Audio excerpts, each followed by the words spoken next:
22장은 어떤 내용인가 하면 이스라엘 백성들이 가나안 땅에 들어가서 7년 동안 가나안 땅을 차지하는 전쟁을 하게 됩니다. 요단을 건너가서 그 땅을 차지하게 되는데, 그런데 이스라엘 지파 중 세 지파, 오늘 10절에 나오는 르우벤 자손, 갓 자손, 그리고 므낫세 지파 중에 절반 지파는 요단강을 건넌 서쪽, 요단강을 건넌 요단 서쪽의 땅을 차지한 것이 아니고 요단강을 건너기 전에, 즉 요단강 동편에 이미 하나님께서 주신 땅을 받았습니다. 요단강을 건너기 전에 땅을 받았단 말이죠. 그러니까 이 두 지파 반이죠. 르우벤 지파, 갓 자손, 르우벤 지파, 갓 지파, 그리고 므낫세 지파 중에 절반 이 되는 그 지파는 사실 요단강을 건너서 요단강 서쪽을 정복 전쟁할 이유가 없었습니다. 왜냐? 이미 동쪽을 차지했고 자기 땅을 다 받았으니까요. 무슨 말씀인지 아시겠죠? 굳이 요단강을 건너갈 필요가 없습니다. 전쟁할 필요가 없는 거죠. 그쪽에서 땅을 차지한 게 아니고 이미 요단강 건너기 전에 땅을 차지했거든요. 그래서 이스라엘 백성들이 어떻게 약속을 했냐면, 너희들이 이 르우벤 지파, 갓 지파, 므낫세 절반 지파가 땅을 차지했지만 그렇다고 요단강 서쪽을 차지하는 일에 나몰라라 하지 말고, 너희 가족들은 요단강 동편에 있더라도 군사들만큼은 요단강 서쪽으로 보내서 우리와 함께 가나안 땅을 정복하게 하자, 그렇게 제안을 했습니다. 너희들이 요단강 동쪽에 땅 받았으니까 너희 형제 나머지 지파 9개 반 지파가 요단강 서쪽 전쟁하는 거를 뭐 나와 상관없는 일이네 그렇게 생각하지 말고, 너희들은 이곳을 땅을 차지했으니 대신 저 요단강 서쪽 차지하는 일에 너희들이 군사는 보내서 그들이 항상 선봉에 서서 요단강 서쪽을 차지하게 하자. 그렇지 않으면 우리가 남남이고 그것도 아니고 같은 나라, 같은 지파, 같은 형제인데 우리 그렇게는 하지 말자. 그렇게 제안을 했습니다. 민수기에 보면 그렇게 해요. 그래서 그 제안을 받아들이는 거죠. 르우벤 자손, 갓 자손, 므낫세 지파가 알겠다. 우리 가족은 여기 동편에 안전하게 있고 우리 싸울 사람, 군사들만 건너가서 가나안 정복 전쟁 너희들이 할 때 함께 하겠다. 그리고 우리가 항상 선봉에 서도록 그렇게 하겠다. 그렇게 동의를 했습니다. 그래서 건너가서 7년 동안 가나안 정복 전쟁을 할 때 항상 앞장서서 이 세 지파가, 두 지파 반이죠. 두 지파 절반 지파가 선봉에 서서 전쟁을 합니다. 자, 그런데 이제 어떻게 됐습니까? 가나안 정복을 하는 일이 다 끝났죠. 땅 분배도 다 끝났죠. 그럼 어떻게 해야 되겠어요? 군사들이 돌아가야 되겠죠. 이제 고향으로, 가족들의 품으로 돌아가는 중에 발생한 일이 오늘 말씀이 되겠습니다. 자, 여호수아가 가나안 땅 전쟁을 다 마치고 땅 분배를 마친 후에 이 두 지파 반을 불러서 너희들이 우리가 전쟁 함께 했으니 수고했다. 이제 고향으로 돌아가라. 그렇게 이야기를 합니다. 7년 동안 했으니까 이제 너희들 고향으로 돌아가서 가족들과 함께 안식하고 편히 쉬어라 라고 이야기를 합니다. 그래서 이제 두 지파 반이 이제 돌아가게 된 거죠. 나머지 지파들도 떠나는, 앞장서서 싸웠던 그들을 축복해 줍니다. 앞에 이제 1절부터 9절에 보면 그런 내용이 나오죠. 수고했다. 그리고 이제 그 두 지파 반이 돌아가는 일을 축복해 주고 잘 돌아가도록 하고, 우리가 한 형제임을 잊지 말자.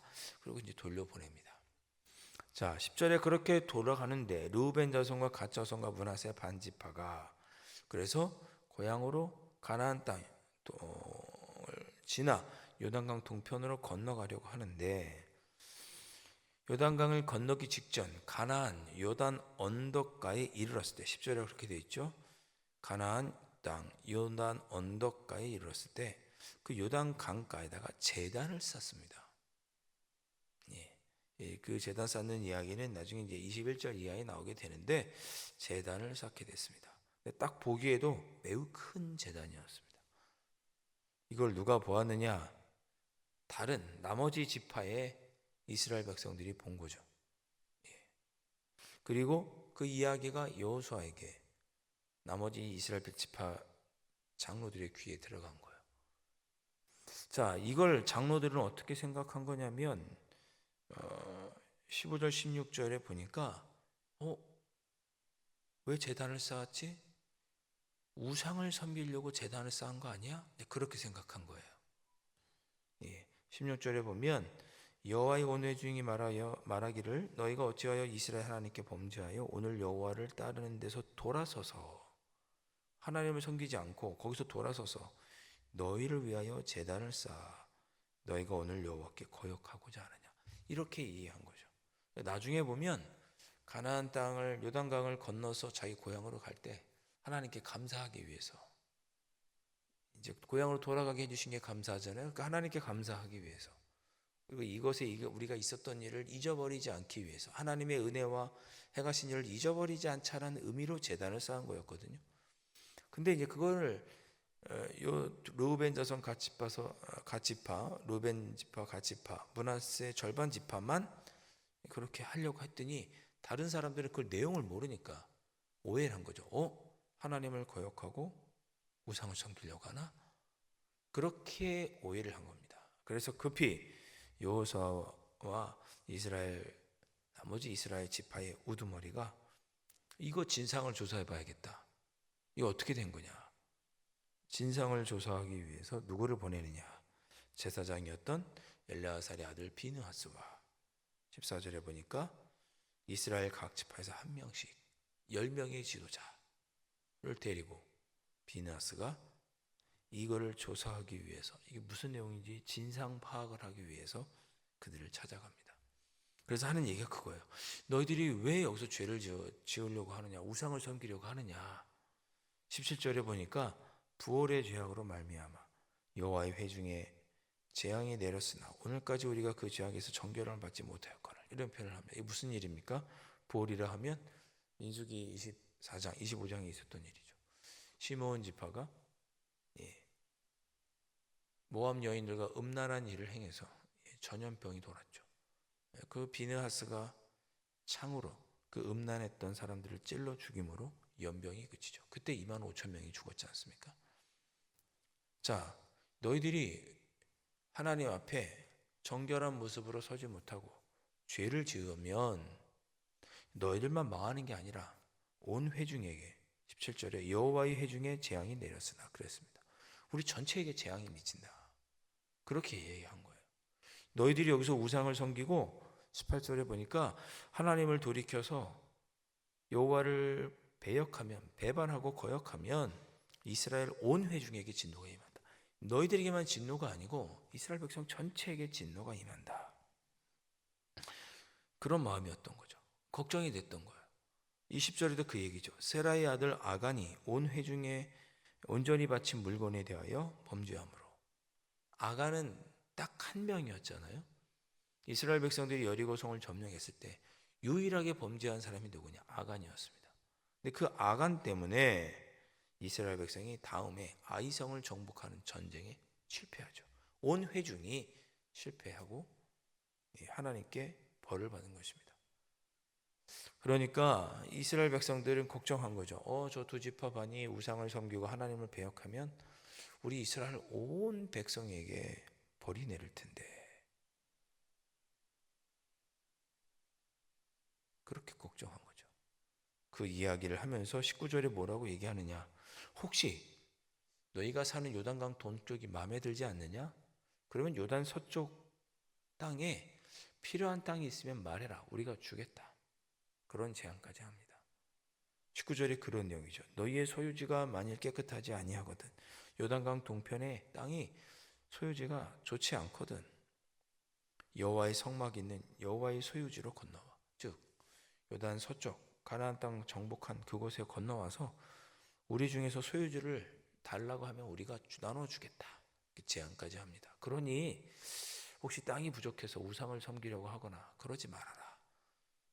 하나님께서 우리 이스라엘 전체에게 진노하실 것이다. 그렇게 이야기를 하는 내용이 20절까지의 내용입니다. 이제 뒤에 내용 보면 어떻게 되겠어요? 그건 오해입니다. 우리가 그럴 이상 그렇게 한 것이 아닙니다. 상황 설명을 21절 이하에 하게 되죠. 자, 오늘 말씀을 쭉 보면서 그런 생각이 듭니다. 이스라엘 백성들이 어제 제가 그런 말씀을 드렸죠. 여호수아가 살아있는 동안에 그 여호와께서 행한 일을 본 사람들이 살아있는 동안에는 하나님을 온전히 섬겼다. 그런데 그들이 다 죽고 나자 그런 하나님의 은혜를 체험하지 못한 사람들, 다른 세대들이 태어났다. 어제 주일에 제가 설교를 드렸습니다. 그러니까 지금 모습만 보아도 이스라엘 백성들이 믿음이 아주 신실한 거죠. 저 지파가 우상을 숭배하네, 뭐 그런가 보다 하고 끝나고 다음에 한번 조사해 볼까, 알아볼까, 뭐 다음에 오면 물어보지. 그거 아니고 그 순간에 당장 대제사장과 이스라엘 가문의 대표들이 함께 가서 조사하고, 너희들 이렇게 하면 안 된다. 돌이켜야 된다. 하나님께 벌 받는다. 너만 벌 받는 게 아니고 우리 온 이스라엘 지파가 벌 받는다. 그러니 돌이켜라 라고 하는 모습을 보입니다. 그러니까 아주 하나님을 섬기는 모습이 지금 이 순간에는 매우 신실한 모습으로 섬겼던 거죠. 나중에 이들이 다 죽고 난 이후에는 다른 세대가 등장하긴 하지만 적어도 지금 이들에게는 하나님을 향한 그 일이 최우선이었던 것입니다. 그래서 19절 같은 얘기를 한 거죠. 우리 땅을 줄 테니까 땅보다 내 땅 가져가. 너희들이 우리 땅을 가져가는 것보다 우리가 함께 하나님을 섬기는 일이 더 중요해. 그렇게 19절에 얘기하는 거죠. 19절 중간에 뭐라고 되어 있습니까? 오직 우리 하나님 여호와의 제단 외에 다른 제단을 쌓음으로 여호와를 거역하지 말며 우리에게도 거역하지 말라. 너희들에게 혹시 재물이 필요해? 땅이 필요해? 그럼 줄게. 그 땅 때문에 하나님을 섬기는 일을 거역하지 마. 우리도 거역하지 마. 그렇게 이야기를 합니다.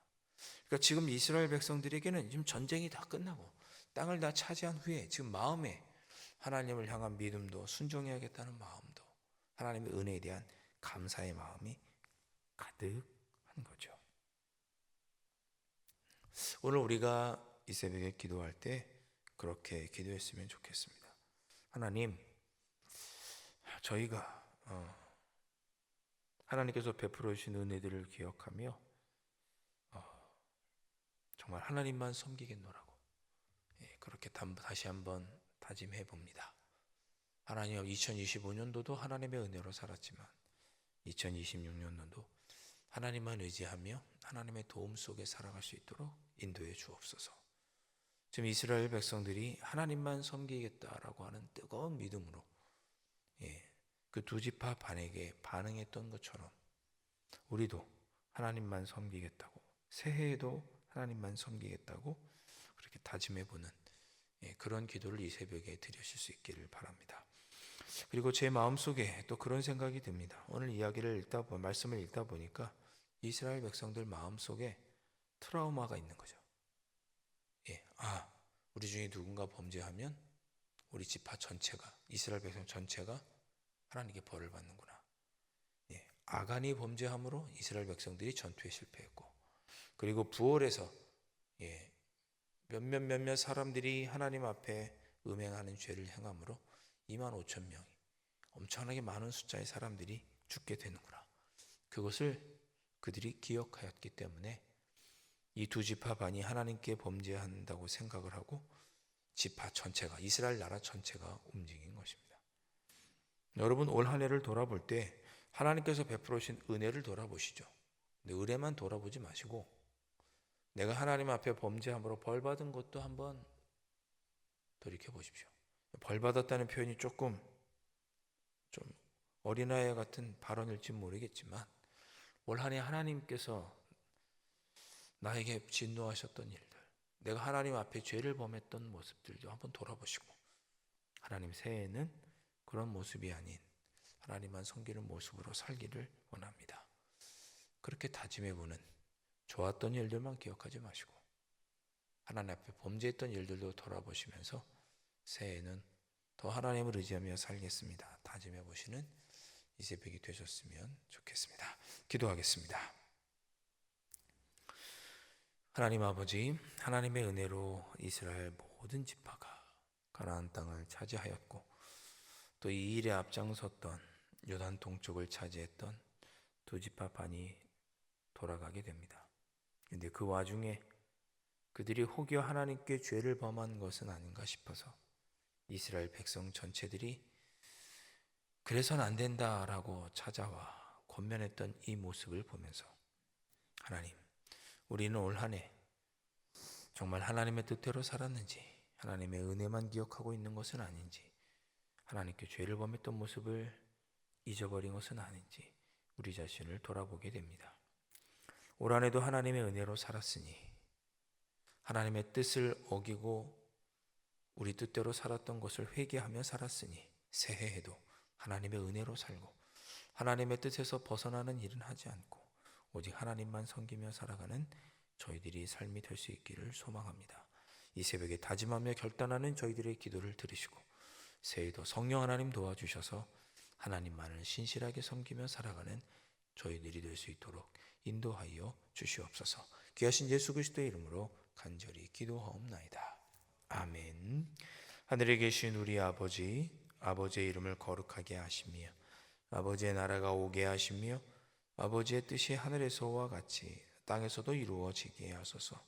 오늘 우리에게 일용할 양식을 주시고 우리가 우리에게 잘못한 사람을 용서하여 준 것 같이 우리 죄를 용서하여 주시고 우리를 시험에 빠지지 않게 하시고 악에서 구하소서. 나라와 권능과 영광이 영원히 아버지의 것입니다.